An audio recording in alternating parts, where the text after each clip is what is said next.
Hi, everybody. This is Pastor Alan Hathaway. I'm glad you joined me for this particular sermon. I am starting a brand new series this Sunday, and I'm kind of excited about it. It's actually a series I've been working on since October of last year, and I have been thinking about when to exactly share this particular series. I've called it The Call, and it comes from Luke chapter 10.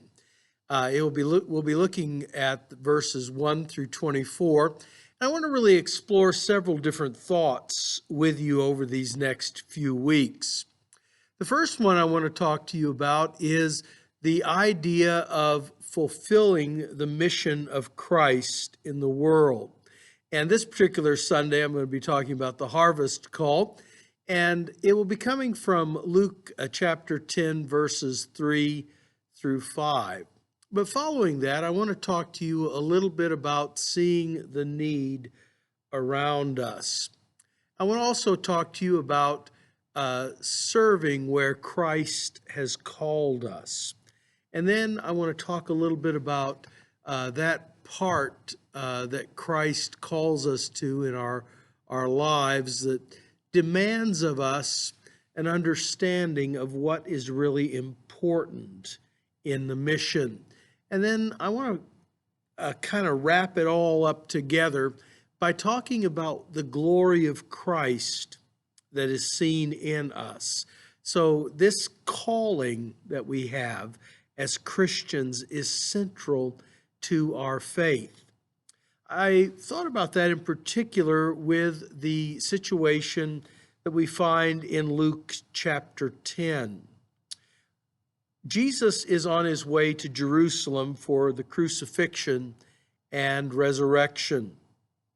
It is a difficult time. Jesus is reaching the apex of his ministry here on earth, and large crowds are following him. This is shortly after the feeding of the 4,000 and several months, possibly up to 6 months after the feeding of the 5,000. It is a rapidly developing ministry, and Jesus is finding that he is having to send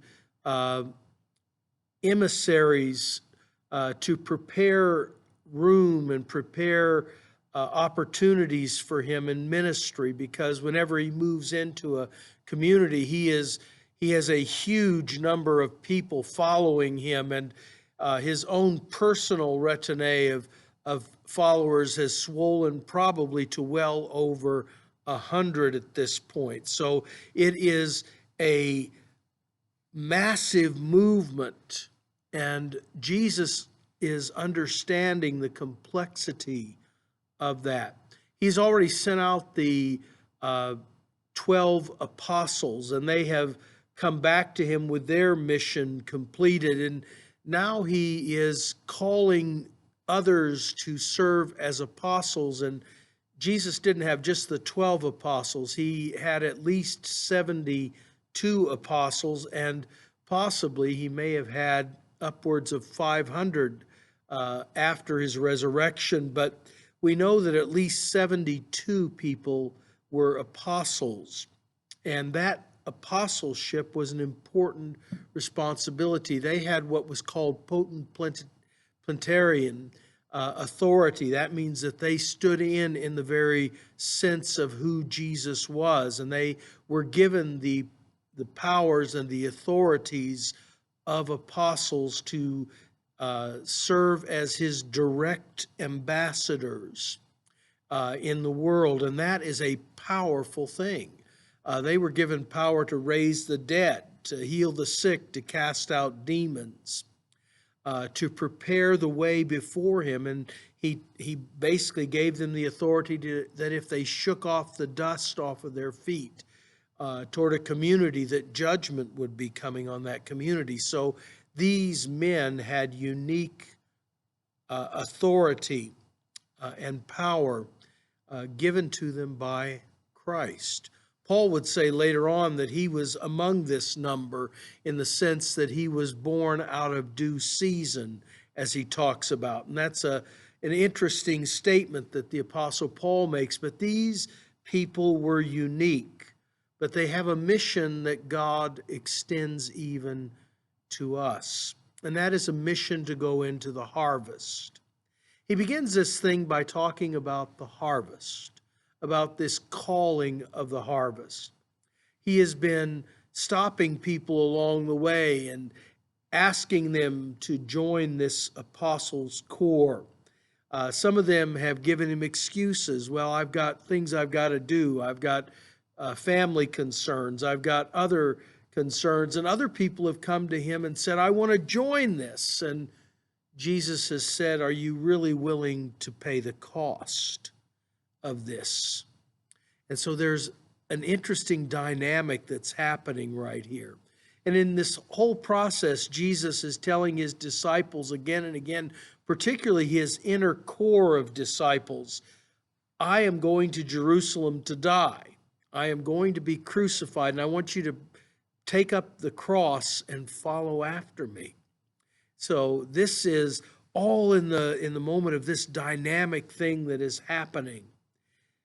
And Jesus says to them, beginning in chapter 10, I want you to understand the harvest is plenty. There's lots of harvest out there. Pray that the Father will send forth people into the harvest. And that's the background to which we find him sending out the 72. The sending of these people is fascinating. They are, first of all to go 2 by 2. They are sent out as witnesses, and that comes directly out of the Old Testament demand that a matter be established in at least the mouth of 2 witnesses. And so that's what the concept is. They are to serve together as witnesses to the mission and the purpose and the plan of Jesus Christ in the world. They are also given authority, powers that Jesus reserved to himself, but now he extends to these men, giving them authority to go forth with his message and to share that message. He also tells them that they are to give up everything to do this. They are not to take extra pairs of shoes. They're not to take a knapsack loaded with all kinds of food and provisions. They are not to take a staff. They are not to take, which means an instrument to protect themselves with along the road. They are not to take an extra change of clothes. When they enter a city, they're supposed to stay with whoever is willing to take them in. And if it is a house of peace, Jesus says, allow your peace to remain on that house. And then he tells them you are to eat what is set before you. You are not to quibble about what you receive. Interesting statements about what the mission of these men is. And they are then to share the gospel. And I'll be talking a little bit more about that in later messages. But I thought about how powerful this particular image is. I also thought about the fact that Jesus told them, you are going out as lambs among wolves. In other words, expect that you're going to have some difficulties. He told the 12 essentially the same thing. I am sending you out as sheep among wolves in Matthew's gospel. There he tells them that they're going to face persecution and difficulty and problems and struggles, and they are going to be hated, and they're going to be abused, and they are going to experience a world that is antagonistic to them, to a culture that is generally antagonistic to their message. I found that fascinating. In Acts chapter 5, Gamaliel will say to the rest of the Sanhedrin, be careful, gentlemen, and I'm paraphrasing, be careful, gentlemen, what we do to these men.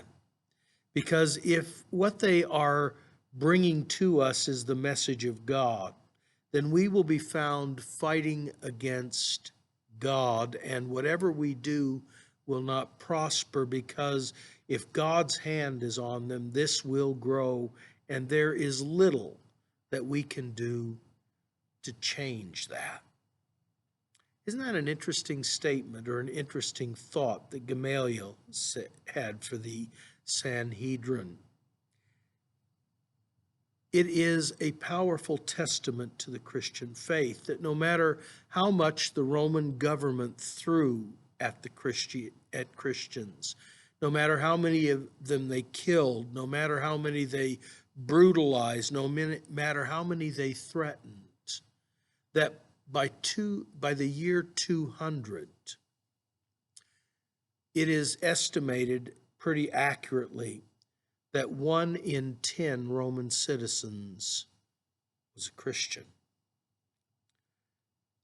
The world has never seen anything like that. It was a religious movement without equal in world history.